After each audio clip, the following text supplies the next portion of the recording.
Right, Peddapalli Rajanna ప్రజాక్షరం తీసుకుందాం ఒకసారి. కొందరి ఉద్యమకారుల రాజకీయ పరిస్థితి ప్రశ్నార్థకంగానే మిగిలింది. ఇన్నాళ్ళు ప్రతిపక్షంలో ఉండి ప్రజల పక్షాన నిలిచిన ఒక్కసారన్న అధ్యక్ష అనాలన్న వాళ్ళ కోరికలు అనంత వాయువులో కలిసిపోయాయి. ఎన్నికలకు కొద్ది రోజుల ముందే కారు పార్టీ మళ్ళీ పారి అధికారంలోకి వస్తుందన్న ఆశతో గులాబీ కండువాల మెడలు వేసుకున్నారు.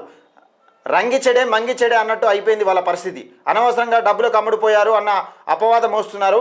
తెలంగాణ ప్రజలకు దూరం అయ్యారు. ఈ రాజకీయాలకు గత్తరరాను చిత్తుబొత్తు ఆటను మించిపాయే. మళ్ళీ 5 ఏళ్ల దాకా ఎవరి భౌతవ్యం ఎవరి చేతుల్లో ఉంటుందో తెలియదాయే. మళ్ళీ పారి పార్టీలు మారితే మీకన్నా కొద్దో గొప్ప ఇజ్జత్ అంతా పోతుంది.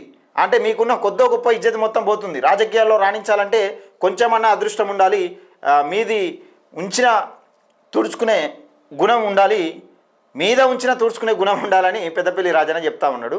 అయితే ఇక్కడ విషయం ఏంటంటే, కారు పార్టీ అధికారంలోకి వస్తుందని రయ్య కొందరు పోయి ఆ నాయకులలో దుంకిరు, కొందరు ఇటచ్చిరు. అసలు కొందరు అయితే రాజకీయ నాయకులను చూస్తా అంటే నవ్వుతుంది. అసలు ఈ కింద క్యాడర్ మొత్తం కన్ఫ్యూజ్ అవుతుంది. ఓడా అటు పోతాండు, ఓసారి ఇటు పోతాండు. అసలు ఈ కాంగ్రెస్ పార్టీలో ఉన్న వాళ్ళు కూడా బీఆర్ఎస్ పార్టీలో పోయి వచ్చారు. కాంగ్రెస్ పార్టీ అధికారంలోకి వచ్చింది, మళ్ళీ ఇళ్ళకి వచ్చిరు.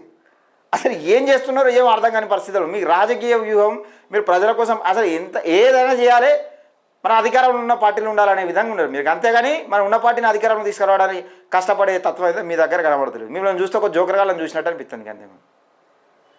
ఇది మంచి ప్రజాక్షరం పెద్దపల్లి రాజన్న ద్వారా.